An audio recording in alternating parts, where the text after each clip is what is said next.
In April 1945, as the Allies advance into Germany, the Nazi resort to desperate measures, conscripting every able-bodied individual. The US tanks struggle against technologically superior German counterparts. Amidst the aftermath of a battle, US Army Staff Sergeant Don Wardaddy Collier ambushes a lone Nazi soldier on horseback. After dispatching the soldier, Collier frees the horse and rejoins his weary crew, Gordo, Boyd, and Grady. Inside their tank, tensions rise as the battle-hardened men argue and exchange harsh words. Collier, a stern leader, pushes Grady to fix the damaged tank, demonstrating the harsh reality of war and the toll it takes on those who fight it. After Bible mentions divine protection, the annoyed crew returns to base. Collier, dealing with the loss of his platoon, orders a quick refuel. A lieutenant questions him, learning fury is the sole survivor. Collier, overwhelmed, witnesses the grim aftermath of the battle. Disgusted by German POWs, he is approached by Norman Ellison, a young typist with no tank training. Collier, frustrated, questions Ellison, who faces the crew's dismissive attitude. The tension builds as Ellison struggles to fit into the battle-hardened tank crew. Bible questions Ellison's religion and salvation, reflecting his continuous efforts to protect the crew. The crew orders Ellison to clean the tank's interior, revealing the gruesome aftermath of the previous gunner's death. Ellison, overwhelmed, exits to vomit. Collier becomes enraged at the sight of an S officer on the base, but is restrained by his crew. In a meeting with other tank commanders, new orders are given to meet Baker Company and take over it. Collier's crew throws Ellison into the tank, instructing him to shoot every Nazi. Gordo advises small bursts for maximum impact. The crew, tight, knit and focused, prepares for their mission. The crew crudely discusses their experiences killing Nazis and their escapades with German women. Despite occasional conflicts, they share a close bond. During the convoy, they encounter bodies, including children, labeled as cowards for not fighting for the Nazis. Collier, fluent in German, translates the signs. As they approach a dense forest, Collier warns of potential Nazi ambushes. Ellison hesitates to shoot a child, leading to a missile attack that engulfs the lead tank in flames. The lieutenant ends his agony with a gunshot. Collier blames Ellison and later discovers child soldiers dressed as Nazis. The convoy, led by Collier, reaches Baker Company and Collier meets with Captain Wagner. Wagner tasks Collier with rescuing trapped soldiers from a Nazi troop armed with anti-tank weapons.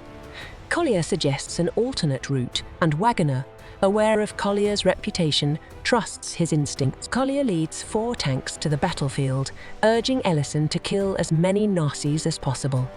The tanks reach the field, where US troops join them, using the tanks as cover.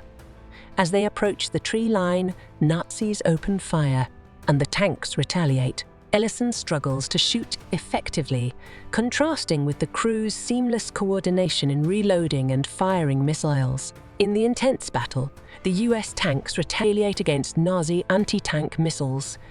A tank is hit, and its crew is killed. After eliminating the Nazis, the troops discover a lone survivor in the woods. They taunt and mock him, but the soldier pleads for mercy, showing pictures of his family to Collier. Collier orders the soldier to his knees, dragging Ellison out of the tank. He hands Ellison a handgun, demanding he kill the Nazi. Refusing, Ellison insists the soldier is unarmed and surrendering. Collier, frustrated, hits Ellison, emphasizing the necessity of his duty. He underscores the soldier's purpose is to kill him, and it's Ellison's responsibility to choose between killing or being killed. Overwhelmed, Ellison pleads with Collier to end his suffering. In a tense moment, Collier places the gun in Ellison's hand, guiding him to the difficult decision. Collier persists in trying to get Ellison to pull the trigger, but eventually, he takes control and fires over Ellison's hand, prompting cheers from the crew. Traumatized, Ellison is comforted by the Fury crew, who share their own fears and emphasize Collier's leadership. Collier reappears with a more compassionate tone, advising Ellison to rest and eat. Inside the tank, Ellison confronts Collier, questioning if he's trying to teach him to be a man. Collier defends his actions, stressing his commitment to getting the crew through the war alive. He highlights the crew's history and the former gunner's prowess, expressing concern about Ellison endangering them. As they approach the town, Collier warns of potential German soldiers laying in wait for an ambush, emphasizing the ongoing violence despite the war winding down. While questioning an elderly German man about hidden soldiers, he is shot through the head by a sniper, triggering a battle. Pockets of Nazis in buildings engage them with tank missiles and gunfire. Firing a missile into a building sets Nazi soldiers on fire, prompting a grim spectacle. Gordo congratulates Ellison on his first kill, but suggests he should let them burn. Continuing through the town, a man with a white flag signals surrender. Collier negotiates with the man, who reveals soldiers inside willing to surrender. However, as they exit, children in army uniforms emerge, followed by an officer. Collier learns the officer strung up children and orders his immediate execution. The troops celebrate taking over the town, indulging in looting. The crew caresses in the streets of the captured town. Gordo drunkenly escorts a German woman to the tank, while Grady waits his turn. Collier questions Ellison about his first kill, and Ellison surprisingly admits to enjoying it. Spotting a woman peering through a curtain, Collier and Ellison investigate. They force their way into an apartment, questioning the older woman, Ayer, about hidden soldiers. After finding Emma, Ayer's niece, hiding under the bed, Collier calms the women in German. He instructs Ellison to lock the door while they prepare lunch. As tensions ease, Ellison showcases his piano skills, charming Emma. Collier washes up as Emma, and Ellison notice the gruesome scars on his back. Collier catches Emma and Ellison looking at his scars and suggests Ellison take Emma into the bedroom. Ayer protests, but Collier insists they deserve their moment. Ellison breaks the ice by reading Emma's palm, noting her kindness. They share a gentle kiss before joining Collier and Ayer at the table. The atmosphere is calm until the rest of the Fury crew barges in, upsetting Emma. Grady and Gordo harass her, causing her to cry. They suggest Ellison join the German woman in the tank while they take turns with Emma. Ellison fights back, but Grady pours beer over him and slaps him.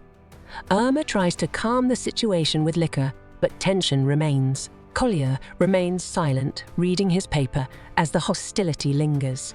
Ayer serves the eggs, but Grady takes one intended for Emma. Collier calmly chastises him and passes a plate to Emma. Grady, mocking her, licks the egg, and Collier trades plates with her, eating the egg himself. Despite the crew's attempts to ruin the moment, Collier insists on enjoying the quiet. Gordo recounts a haunting story about killing horses after the Normandy invasion, leaving everyone affected. As they prepare to leave, Ellison tries to get Emma's address for correspondence, but Grady forcibly pulls him away. A soldier interrupts, summoning Collier to speak with Wagner. The crew leaves, and Wagner informs Collier about German troops heading towards Ayer's supply base, emphasizing the uncertainty of the situation. Collier takes Fury to the crossroads, with 2 other tanks to protect the supply chain. In an air raid, the town is hit, and Ellison discovers Emma and Ayer's destroyed building. The crew faces a superior German tank at the crossroads. Fury, the last tank standing, defeats the German tank but has a busted radio. While heading to the crossroads, Gordo questions Bible about God's role in their comrades' deaths. Approaching a hill, they hit a mine, disabling the tank track. Ellison and Grady check the farmhouse for hidden soldiers while trying to fix the tank. Inside the farmhouse turned makeshift hospital, they find everyone has died. Grady apologizes to Ellison, acknowledging his goodness. Returning to Fury, Collier sends Ellison to stand watch on the hilltop. Enjoying the quiet, Ellison hears the marching song of Nazi troops and rushes back to warn the crew. Grady, Gordo, and Bible prepare to hide, realizing they can't face hundreds of Nazis. Collier, however, refuses to abandon Fury and tells them to leave. Ellison refuses to leave him, and one by one, the crew reassembles on the tank. They assess their inventory and create a makeshift decoy with a burning body to distract the Nazis. Inside Fury, they smoke and talk to pass the time, repeating best job Ayer about Fury, initially sarcastic but eventually with deep meaning.